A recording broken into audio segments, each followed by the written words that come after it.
Hello, everybody. Welcome back to the fourth episode of CNC with Dave.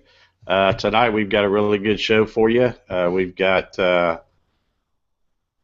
Melinda Davies who's going to show us some her VCarve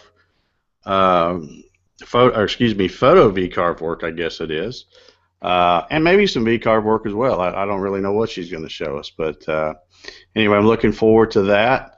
We've got Tommy G in the house tonight. Good to have you on, Tommy. And we're going to go ahead and I guess before we get started here with Melinda, we'll go through and let everybody introduce themselves and let us know where they let everybody know where they can find you and stuff like that. So Juan, it seems like you're always on my far left here, so we're going to start with you, buddy.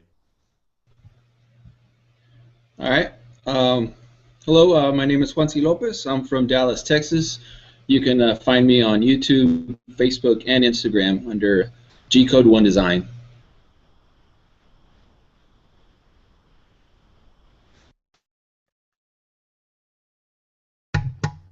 Okay, thank you, Juan. Next is Mark Lindsay. Mark, you want to tell everybody who you are and where they can find you? Yeah, thank you, Dave. I'm Mark Lindsay, and you can find me mainly in the YouTube comment section and on Facebook, both under my name, Mark Lindsay. And I keep forgetting that I'm on Instagram, which is why I don't post much, because I keep forgetting I'm on Instagram. So, thank you. Yeah, I always forget that too. I, I have an Instagram account and hardly ever post anything over there. Okay, next we've got Richard Moeller. Richard, you want to tell everybody where they can find you? Mostly on YouTube under Shade Tree CNC. I post a lot of my woodworking stuff under the same name on Facebook, although I use my personal Facebook, Rich Moeller, as my main Facebook page. I'm on Instagram as well as YouTube as well. So. Very good. And next we've got Tommy G. Tommy, you want to tell everybody where they can find you? Yeah, my name's Tommy Gonzalez. You can find me on Facebook, Twitter, YouTube, and Instagram, all under Tommy G Workshop. And you can visit my website, TommyGWorkshop.com. Okay, and Tommy, you just recently got a website facelift, I think, there, and it looked pretty good. I was checking it out the other day, so congrats to you on getting that website up. Yeah, I reorganized everything. I got a shop up and got some advertising in there, including your show and Russ's show. So, yeah, check it out. Yeah, I appreciate that. I saw that. I appreciate that very much. Thank you. Okay, Melinda, you want to unmute yourself and tell everybody where they can find you, and we'll just turn this show over to you. Okay, I'm Melinda Davies. You can find me here at home. That's pretty much where I'm at if I'm not at work. And I don't do YouTube right this minute. Just don't have the time, but hopefully someday, maybe in the future.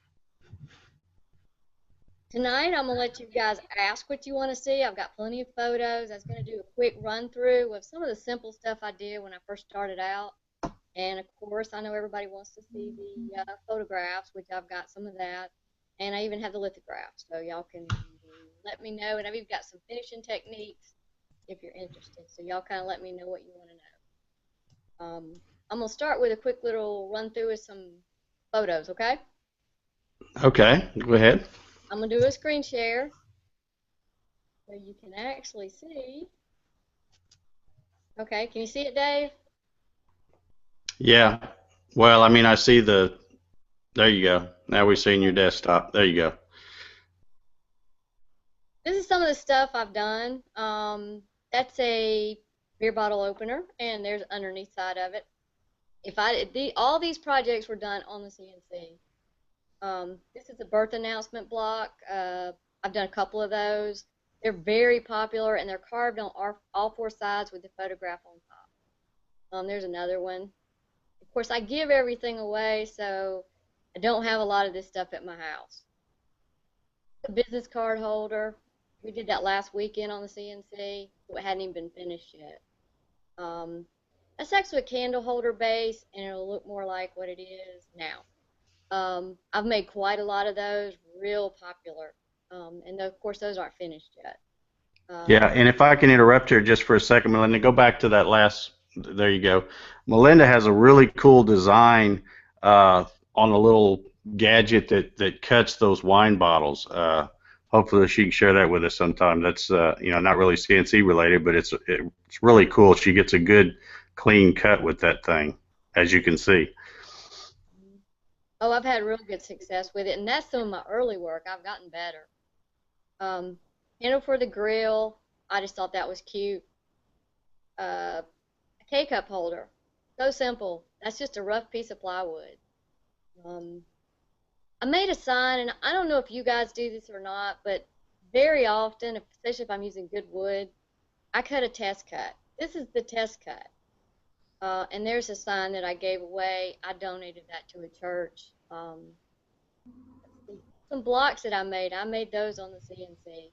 And they have the holes in the bottom so they interlock. Here again, blocks.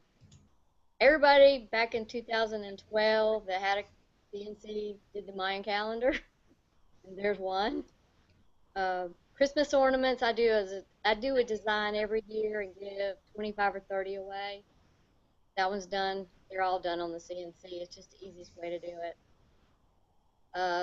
That's the first thing I did, and I did that at Dave's shop. That's a sign for my shop. This is another Mayan calendar, and this one's kind of cool because I got a close-up of how I finished it. That's MDF.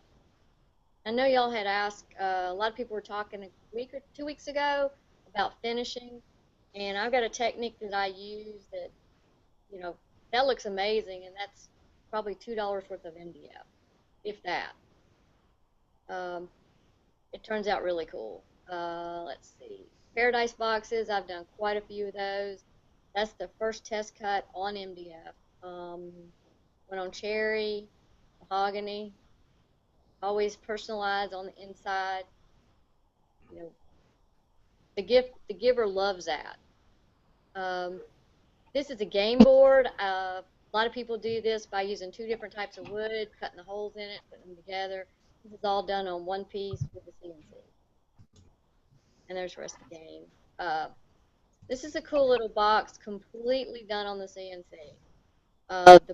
It was done with a bowl bit and a straight cutting bit, which is what I cut the inside of the box out with. And that is just a toy box I made my granddaughter, but I was able to engrave her name on it. And hopefully she'll have that for a long time. Wall art. That's cool. It's just a coaster for wine bottles, and I recessed it in a piece of wood, put a keyhole on the back so I could hang it on the wall, so I could find it when I needed it. This is a guitar pick holder, and it was made on the CNC. Very simple project. Of course, I was able to personalize it. Here we're back to that. Anybody got questions?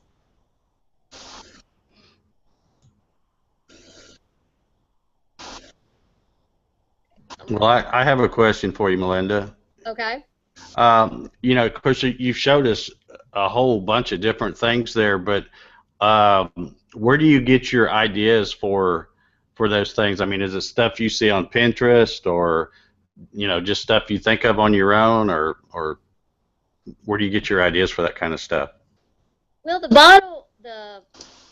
bottle opener, I actually got this little piece right here at Rockler, so that inspired me to do that. And then, of course, I was able to, I went online and pulled that logo, which is actually a bottle cap itself, and I pulled that off of Brands of the World. I think there was a logo there, or I got it on, I've got a couple of sites where I pull logos off of, or art signs. I think I paid $1 for that one. So it was well worth it, and then I programmed it to run on the CNC. This one right here, the game, that's actually on Steve Ramsey's site. The guitar pick box, I got that off Steve Ramsey too. Of course, he did his on the bandsaw. I did mine on the CNC. This little box here, I'm pretty sure I got that design off of the Veteran website, which is the software that we use. I'm pretty sure they have that one. And of course, I check Pinterest. Anything I see, if I'm in a store and I see a picture of something I want, I take a picture of it. And then I'm able to go home and I make it. And I use a lot of recycled materials, which you think it may be cheaper, but it really adds another level of difficulty to the project. I figure everybody wanted to see photo carvings, right? Yeah, but before you show that, can I ask you one more question here? I don't know if anybody else has got any questions. If they do, feel free to jump in here. But when you, like, for example, that one you said I think you said you paid $1 for it or something. Mm-hmm. Once you get that artwork or whatever, I know for some of our new viewers or new people that are new to CNC, they may be wanting to know how much time does it take from the time you get that to the time you're ready to cut it on the machine? Well, when I buy, and I'm pretty sure that's vector stock. It's line art when I purchase it, so I go straight to the machine and set up the carving. And it may take 10 or 15 minutes because that one I actually set up to carve in reverse. I didn't like it. Reversed it to I added a line and reversed it so that more of the cut was deeper, giving it a more carved look. And that when I did it that way, I liked the results, and that's how I actually cut it. Mm-hmm. Once you get the vector stock of the vector art, you don't have to trace it. It goes very quick. Yeah. Now, I just want to mention, too, your audio's kind of cutting out. It's not really going away completely, but it's getting soft. Is that what everybody else is hearing, too? Or okay. Yeah, I can still hear even when it goes down, but it gets really soft. And then all of a sudden it'll pop out and come out loud again. So go ahead, Melinda. As long as we can still hear you there, go ahead and keep going. Okay, is this better, Dave? I got closer. I think she's got a loose connection somewhere. Yeah, that's what it sounds like. It's almost like a wire's wiggling around or something. Well, it's wireless. I don't have a mic. Oh, okay. Yeah. Well, you have a mic like this on the headset? No, I don't have a headset. I'm just talking. Okay, well. That's I'm gonna go directional. ahead Tell her to get ready. Go ahead. We can make you out. It's really soft and then really loud and really soft, really loud. Sorry about that. Here's the photo carves. This is one that's in the finishing process, and then here it is finished. You can't even tell in the finished product that I actually stained the inside of it. I never figured that out, but I was going for a particular look. It still looks good, but it didn't quite get the darkness I wanted.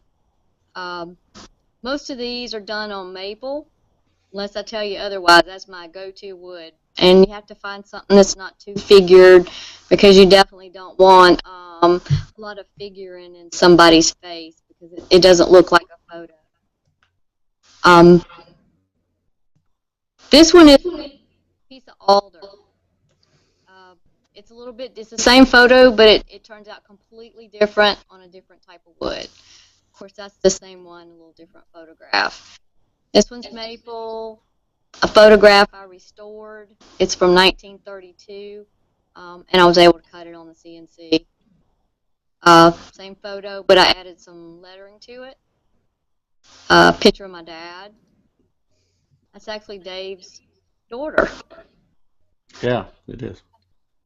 That's my nephew. These are graduation photos, and I actually carve on the back. You'll see one in a minute. That's actually a photograph in the process of being carved, and there's the actual finished product. And That's one of the first ones I did. The technique has gotten better over time. Another photo, and I'm going to show you this one. I don't particularly care for this one. I don't know if it's showing up for y'all, but it's a gloss finish. It's really glossy, and it didn't look as good as the semi-gloss. A mother-daughter photo. Another one, and these are a little bit different stains. That one's a little lighter. This one's actually on a piece of mahogany. Very shocked that it turned out, but it turned out real well. And this one's on maple, graduation photo, and of course, I carve on the back. And I give these away as gifts, so most of them I don't have anymore. Let's see. Any questions there? Those are amazing. Go ahead. I got a question. I see. Those things are freaking outstanding. I've been so looking forward to seeing what you're doing and how you're doing it that it's flips look. I appreciate that. Yeah, Melinda, Mm-hmm. you were, I met you at the Atlanta woodworking show, and Mm-hmm. you had a couple samples that you were carrying around with you. And one of the things that we got to talking about was the steps you take in preparing the wood, especially if you're doing fine line V carving, Mm-hmm. that I think you could probably share with the rest of us, because I found that very interesting. Well, I've got a little presentation. Let me go back to a screen share.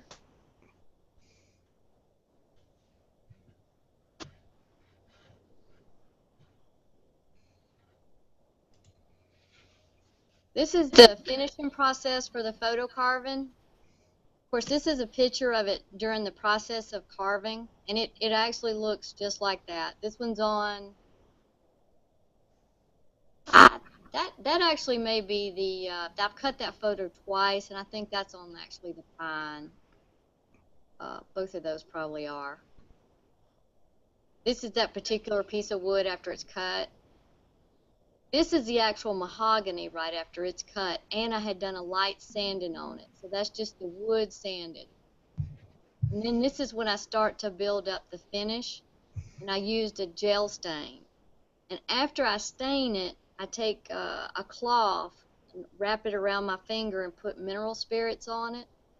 And I don't even let it sit, but I take the high spots, and anywhere I want to not have much stain, I kind of wash it with the mineral spirits and pull as much stain as I can off, leaving it in the deep areas.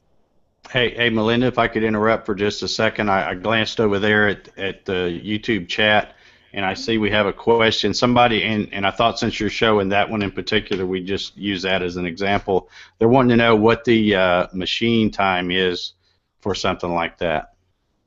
This one really wasn't that long because it's not a high-resolution photograph, but I'd say anywhere between an hour and a half and 3 hours. I try to keep it around 2 or less. And just so people can get an idea, what is the actual physical size of that piece there, approximately in inches? The actual photograph itself is somewhere around a 5x7. And I say that because my photographs are all odd sizes, but it's somewhere around there. I've done is that one of the mother-daughter is almost an 8x10, and that's the largest one I've ever done, because your cut time gets to be very high when you get too large a photo. Yeah, and if you would, Melinda, explain to our viewers, why the cycle time is so long on those things. What it's doing is I use a 3/64th bit, so it is tiny. And it goes back and forth at a 45-degree angle. And let me click back. It'll make much better sense that way. And all it does is runs back and forth, and it's only stepping over just ever so slightly. So Yeah, just probably a few thousandths, isn't it? yeah, and you can get a shorter run time by stepping your bit up. A lot of people use a 16th bit, but you won't get quite the detail. all I've got is the 3/64th, and I've had such great luck with it. I just never switched off of it. I found them on the internet. I only paid $7 a piece for the bits, so I was very pleased with them. But you can cut the time down and maybe go larger. You definitely would have to go to a larger bit if you did the whole photo larger. And you would still retain most of your detail because everything gets bigger at that point. Mm-hmm. And these, to appreciate them, you need to be able to pick up, hold them, and touch them. So I put mine on easels. So they're pretty good size for easels. And everybody picks it up, touches it, feels it. Yeah, I have to say I feel like I have an unfair advantage because since you live so close to me, folks, all of these things she's showing are pretty much all of them I've seen in person where she showed them to me, and they are really the pictures don't really do them justice. And when we get to the lithograph, that is especially true. It looks so much better in person. And the pictures are awesome, but then when you see it in person, it looks like a completely different project. But I'll go ahead and go this is exactly as it comes off the machine after sanding. This is with probably one coat of gel stain and that wash that I was talking about that I do. This is after another sanding, and then I've got one coat, a top coat, and I just keep building. I'll do a very light sanding with 400 grit sandpaper. And I sand it down to 400 grit on the high spots before I even start the finishing process. And I probably put 4 to 5 coats of buildup of lacquer to get it to where I want it. And of course, this is the finished product, and the depth comes out after that buildup of finish, and it's really smooth. Let's see. Oh, and this one here, this one is the weirdest photo. It's the same file, and I cut it on the pine. Completely stained different, and as you can tell, I actually stained the hat a different color. But I don't even know if I finished it. My son loved it, so he took it home. It's somewhere at his house. I had forgot I'd even done this one. Let's see. Any questions on finish? I think everybody's just in awe. They can't think of a question. Yeah, that's amazing. Yeah, it took me probably a year to get it really down to a good technique. Melinda? Uh-huh. Yeah, I have a question. Are you using spray lacquer or are you using a brushing lacquer? For the photographs, I just use the spray. The spray. Yeah, you put a light coat on there, and when you use the spray lacquer, the temperature in your shop is real important. It kind of bubbles in and gets a little wave in it. If it's not at least 50 degrees, I like it to be closer to 60. So it's really hard to do these in the winter unless you can get your shop that warm. But here's the lithograph. And I actually have pictures, which you can, this is on Corian, which is like countertop material. And I buy it on the internet, get the 1/4 inch thick. I found a supplier, and these 5x7s, I think they're less than $10 a piece, which is a whole lot more expensive than wood. Still cutting. This is just after no sanding, no anything. I just put it up to the light in the shop. This is just sitting in a window with the light from the sun shining through the Corian. And of course, this one's in a light box. That's better. That's a much better photograph. And like I said, it kind of looks milky. When you're seeing the real thing, it's bright. And you have so many more dark colors and highlights. Let's see. This I backed it up and turned the light on, and you can see the actual light box. I never even finished the light box. It's just natural wood. and I put can lights. I got them from a sign shop. Rockler has a real cool kit now, so you don't have to do that anymore. But it was really difficult to wire because I probably did this, we're talking at least 4 years ago. It's been a while. And this is what it looks like off. It looks really odd because it's a photograph in the negative form. And let's see, oh, there's a good photo. And that's with the lights off and the light box on. And this is the actual photograph of the same file that I cut the lithograph, cut in reverse on a piece of wood. So you actually take the same file, all the same work, and you just reverse it to make the lithograph. The only difference.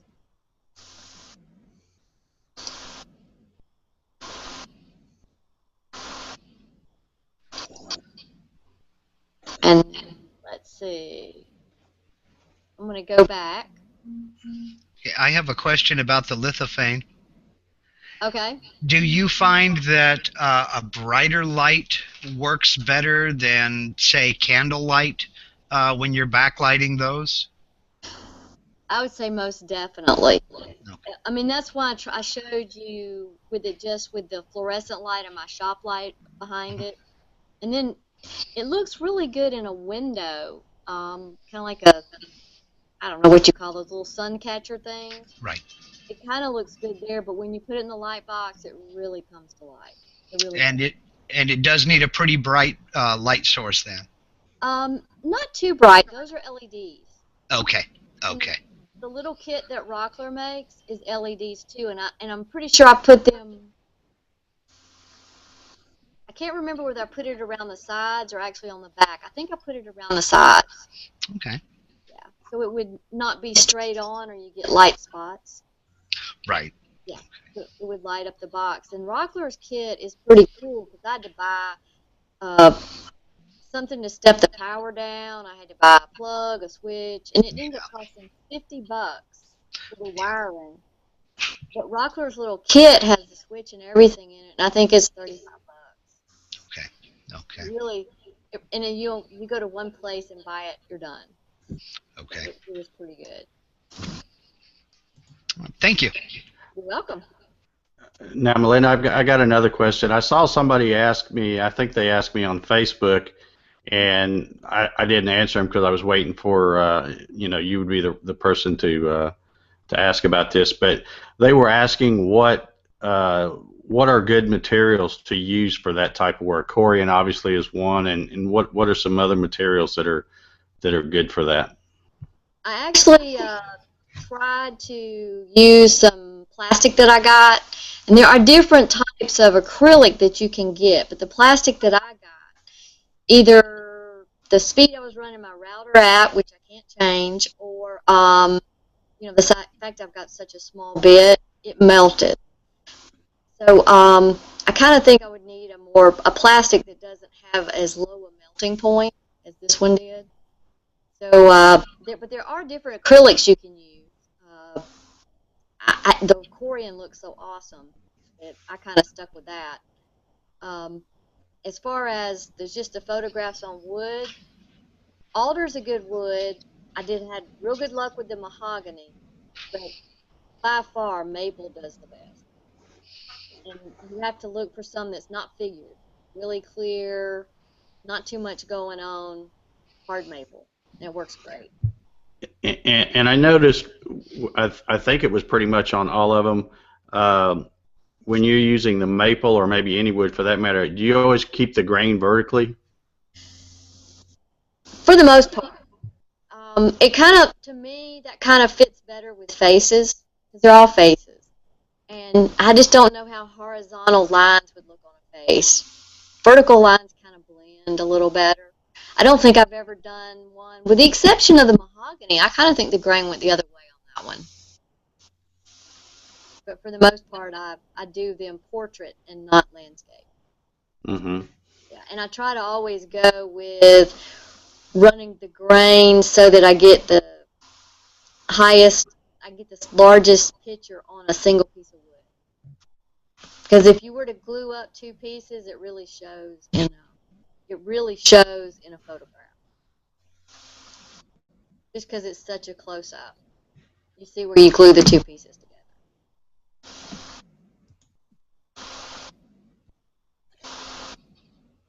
Okay. Did you have some more stuff to show us there? Let's see. I don't think I do. Let's see. Wait a minute.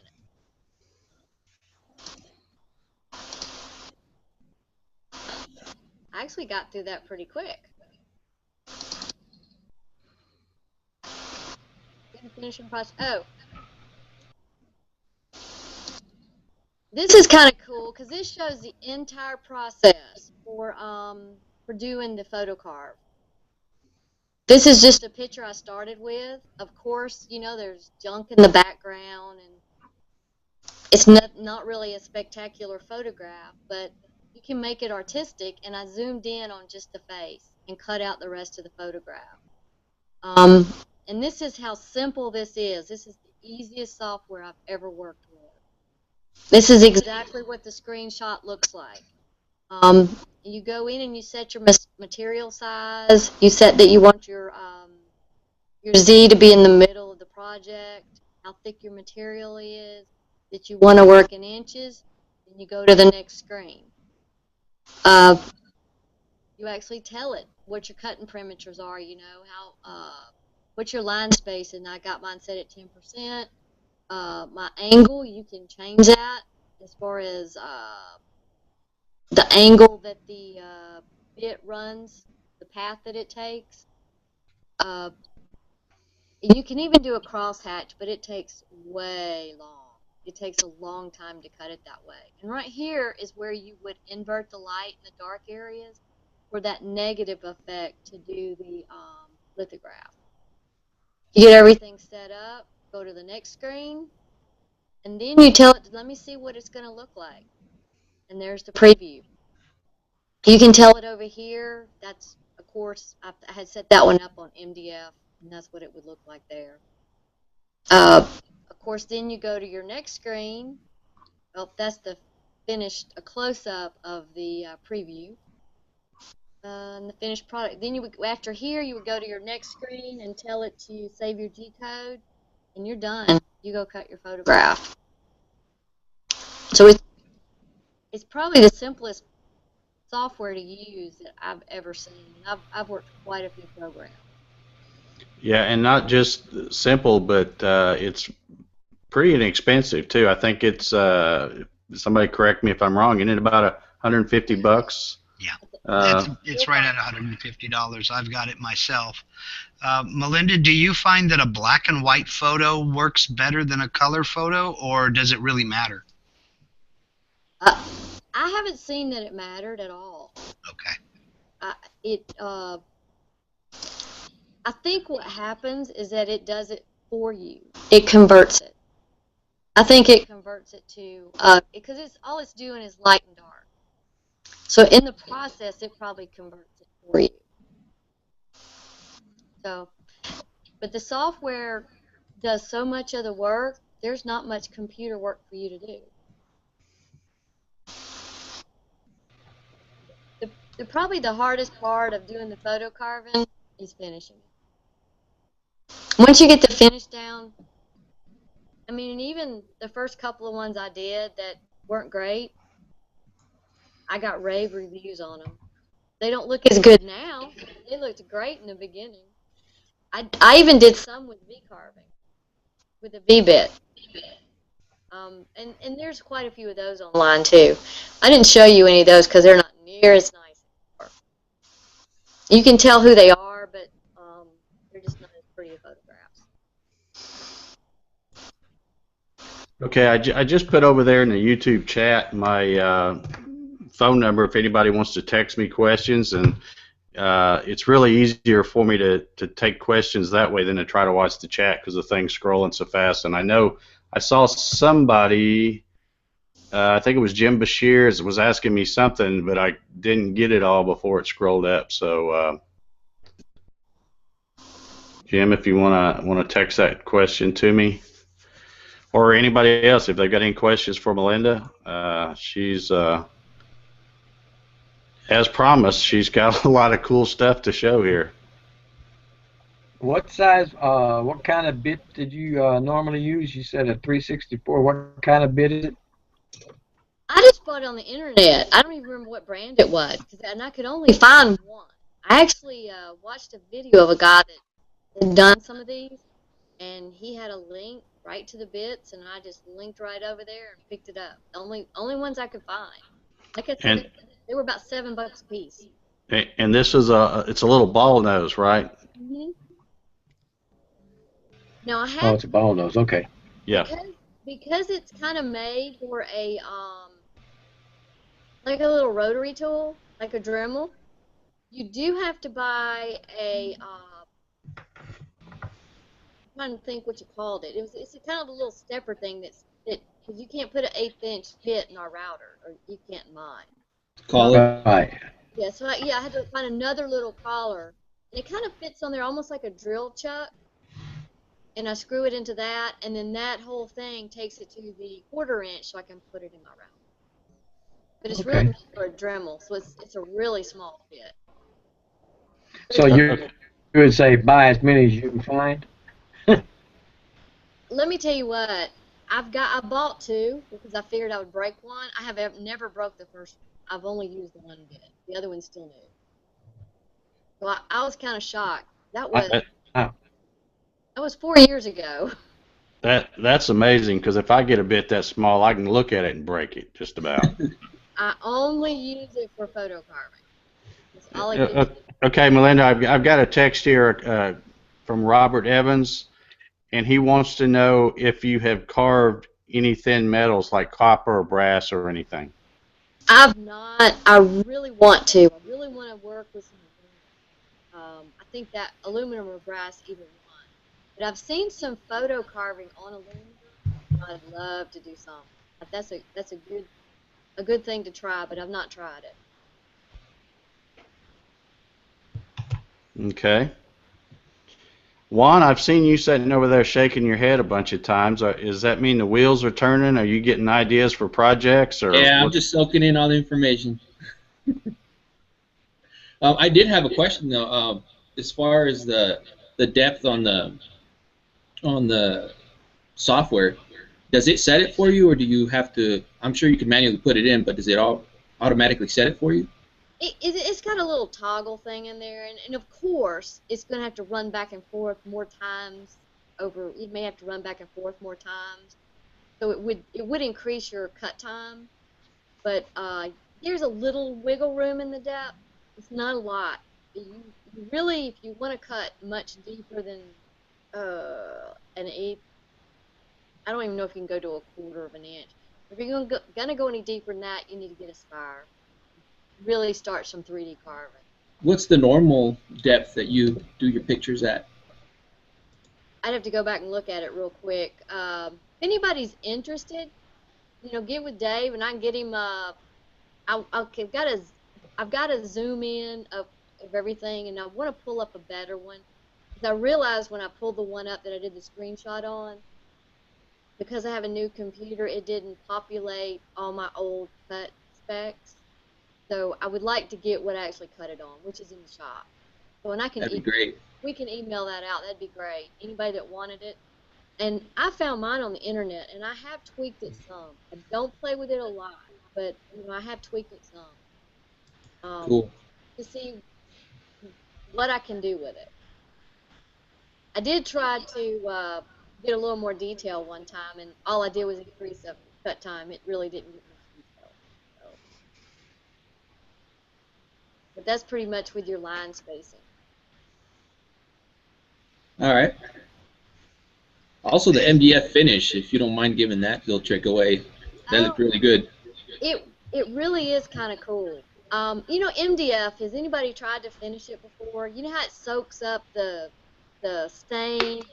It really gets splotchy and streaky. Well, I take a piece of corian, and you could use wood, but wood soaks up stain more than corian does. Corian doesn't soak it up at all. I take a piece of corian, and I wrap 2 pieces of t-shirt material around it. And I get it real tight, put a rubber band on the back of it. Then I paint. I put stain on the t-shirt.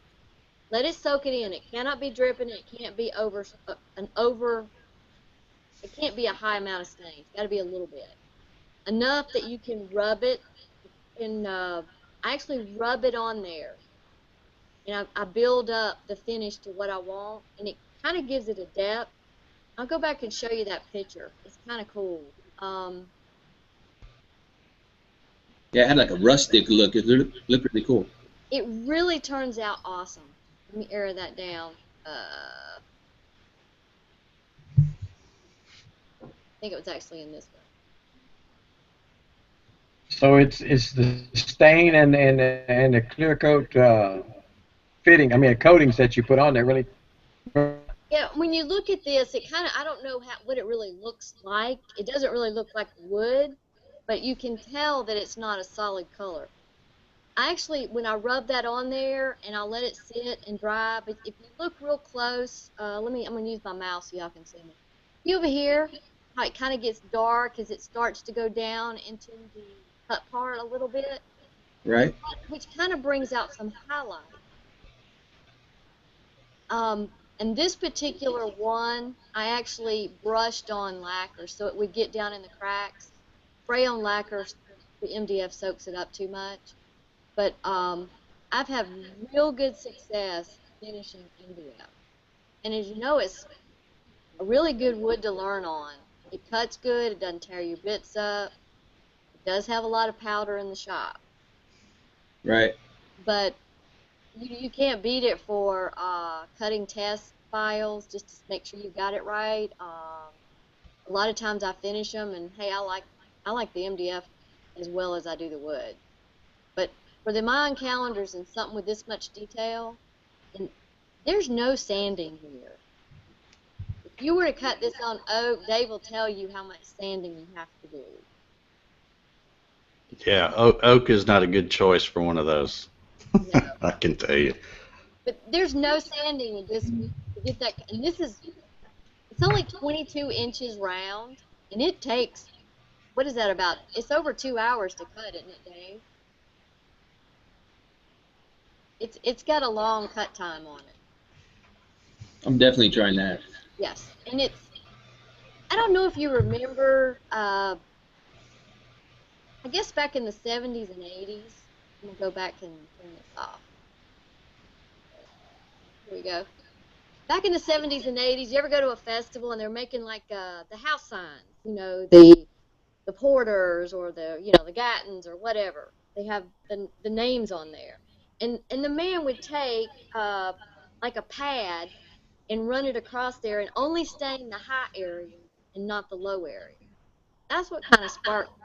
Somehow I remembered that in my head, and that's where I come up with trying to use the pad and staining it. And it turns out really well. Anything that's just a V-carve, it's a good way to stain it. If you don't want stain in the lower areas, if you want stain in the lower areas, actually finish it first, kind of put some lacquer on the top and not in the V's. Then you can paint it and sand it. And then the only paint that'll stay is what's in the grooves. Everything else will come off. Now that's how I do the birth blocks, because it's small letters. It's really hard to paint. So when you say you used a piece of Corian wrapped in t-shirt material, how big of a piece? Like one of the sample sizes you get down at Home Depot, or? Whatever will fit in your hand. Oh, okay. Like about a 3x5. But you're not using the edge, you're using it flat, correct? Yep. I'm using it as a pad. Okay. Okay. You know, two or three pieces of t-shirt material, and I pull it real tight. Yeah, it's like a stamp.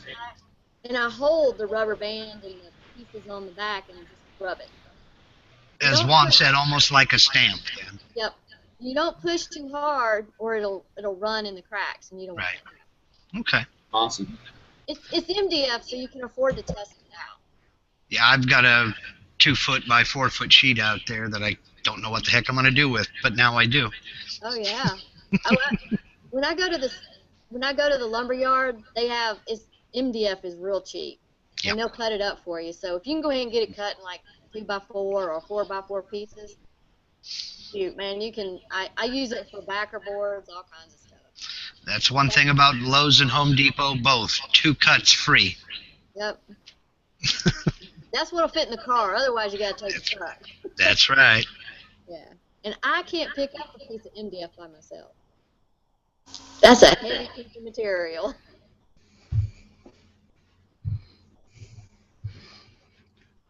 Okay, anybody else got any questions for Melinda?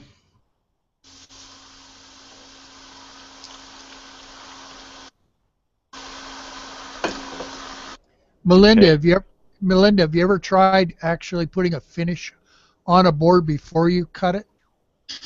I have. If you're cutting wood, because you get some splinters and all, I haven't had much luck with that. Normally, if I'm going to stain it, and if I sand, after I've cut it on wood, and I sand it, and I'll sand the whole thing, but I'll sand the high areas to a 400 grit. Well, if you've worked very much with stain, at the point that you're sanding to 400 grit, you're polishing it. So the stain doesn't accept into those areas very well. So then when you stain the whole thing, that's all you've got to do. You're getting 2 tones just by the way you sanded it. Because the high areas will not stain very well. They just accept a little bit of the stain, and the low areas get really dark. So that's one way of giving contrast without having to go to too much work. But 400 grit sandpaper, I go through tons of it because it makes all the difference in the finishing process. I was wondering whether like a clear satin finish or something to kind of seal the wood on the surface Now, would. and that's a good way to do it if you want to paint the low areas. You go ahead and seal the whole thing. Then when you cut it and paint it, then when you sand it, the paint doesn't actually get into the wood that you would want to keep. You don't have to do as much sanding on it. But letters are really hard to paint, especially the small letters. Well, you were showing me a piece in Atlanta that where we were talking about the really fine lines in the letters to where if you sand too much, then you actually take away the definition of what you're trying to leave. That's right. That's why I use the 400 grit sandpaper. You can't over sand with 400 grit. There's not enough time in the day. So it really does help. And if you have thought far enough in advance to put the clear lacquer over it, even if you sand down to the base of that lacquer, you got some beautiful letters and you didn't get into that wood. And it doesn't, sometimes you get a little bit of, I call them fuzzies, on the side of your letters. You don't get it bad when you clear coat it. So that does help. Just depends on what kind of wood I'm using. Maple, not as big a deal. Maple works great with the CNC.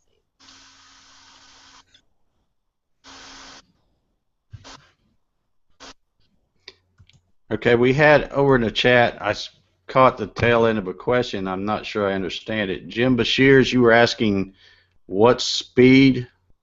Can you, I'm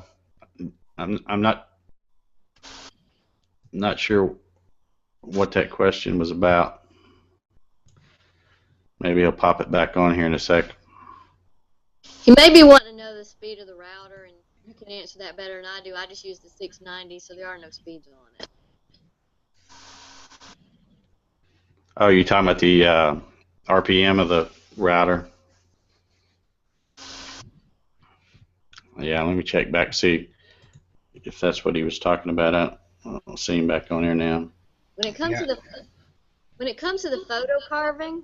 Okay, here he popped it up. It says speed for cutting the pictures out, feed rate, and router. Of course, like we said, the router you're using a 690 like I do, so it's just whatever they are. I don't know what the. I think it's fast. I know that. I know in the VCarve. I think in the Photo-Carve. I think it's speed. I don't think I did set the speed in that. I think the machine does it. I mean the program does it. And it does pretty fast, but because it's a small bit, it just takes forever.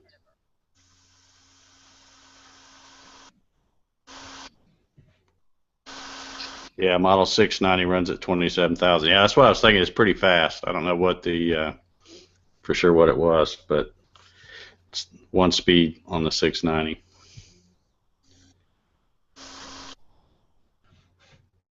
Okay, anybody else got any questions? Tommy, you're pretty quiet over there tonight.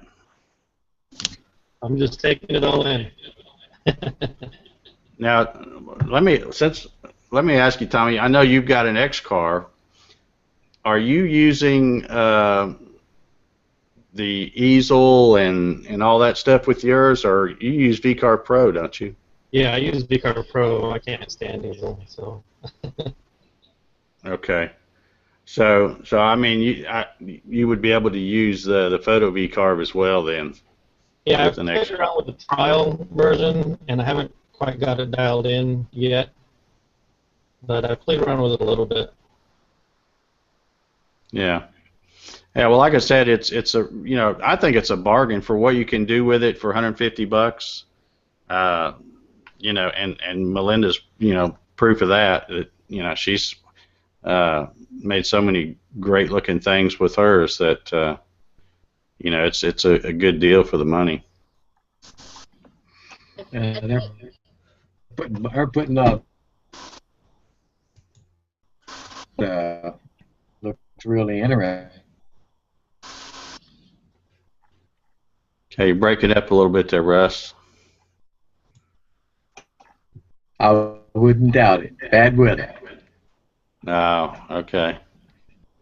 I hope, I've had some audio problems in the past. I hope mine have been better. I've actually got a wire plugged into this thing tonight, so I finally got the, I finally screwed around and got the Ethernet adapter back, because when I use that smooth stepper, thank you, Mark.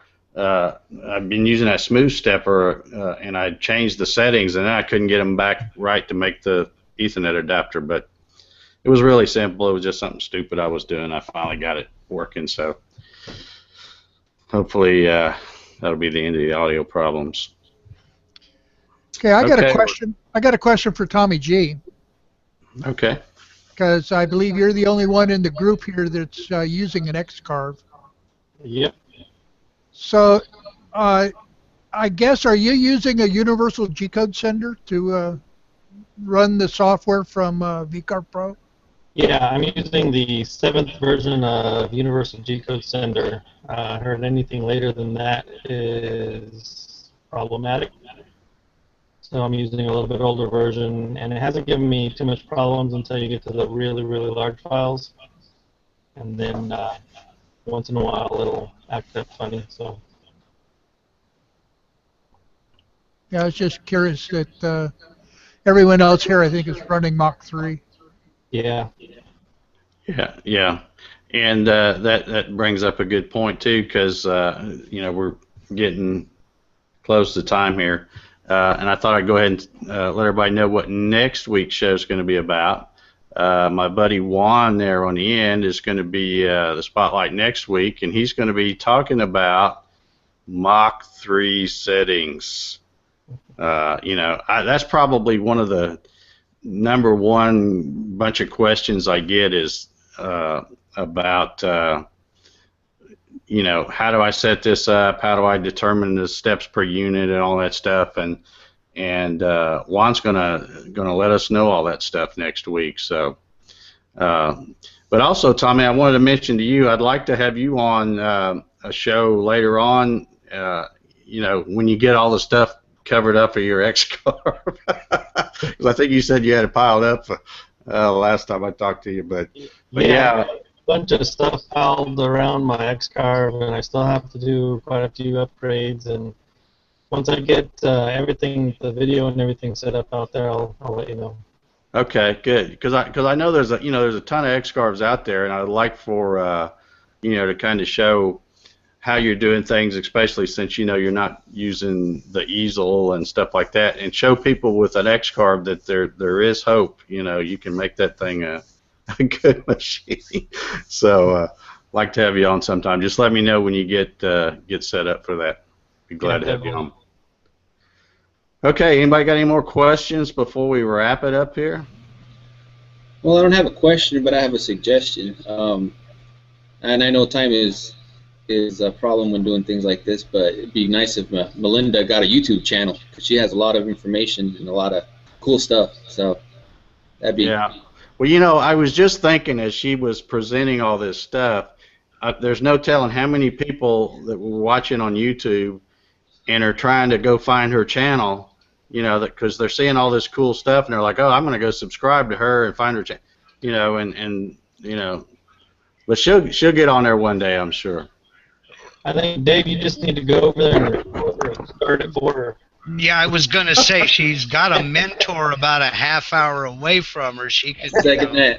Somebody, a guy with a camera there, Melinda.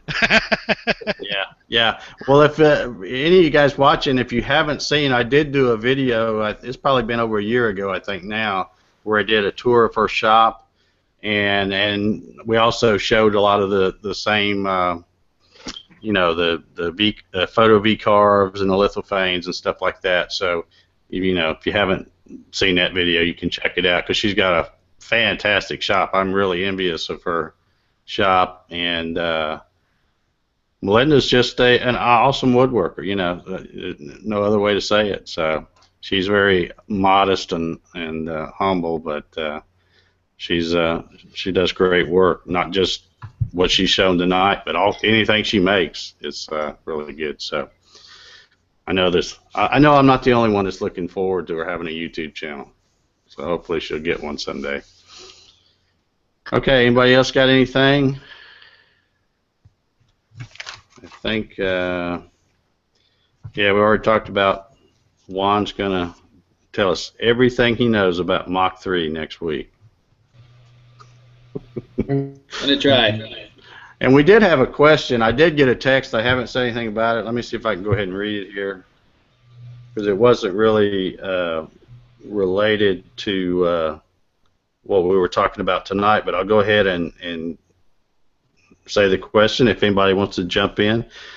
It said, and it's for everybody on the panel here, it says, what is your preferred method for tramming your router?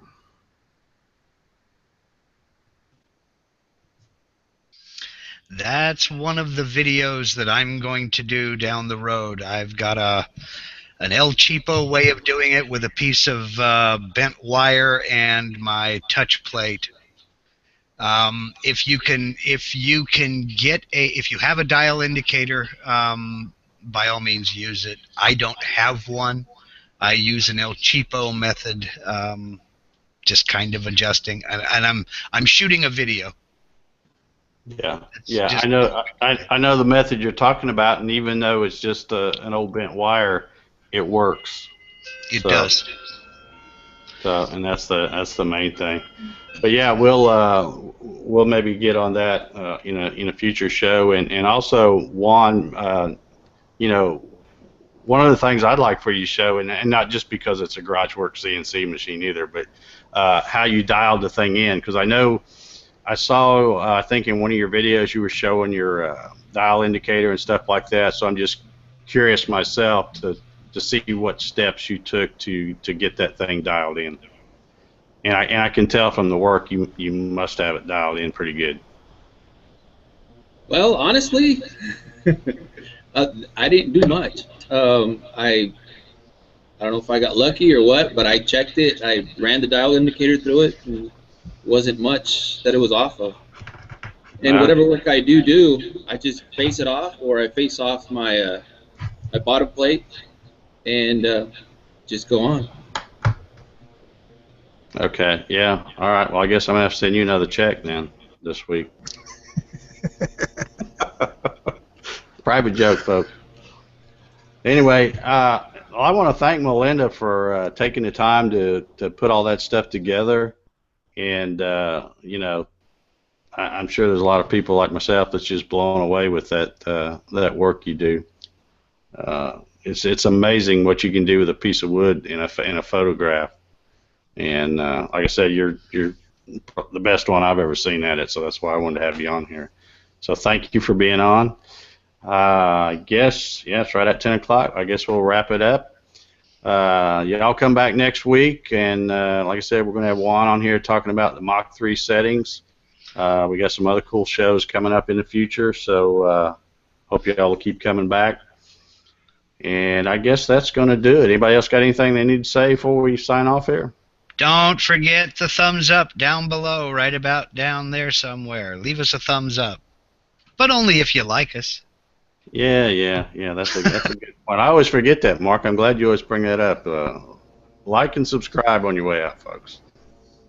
All right, I guess that's going to do it. We appreciate you, all y'all watching tonight. And Tommy, thanks for being on. Richard, thank you again for being on.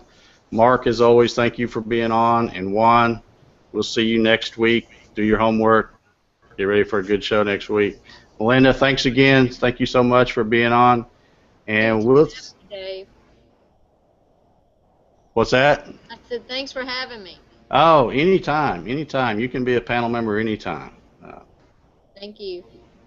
Okay, well, that's going to do it, folks. We're going to sign out of here, and we'll see you next week. Thanks for watching.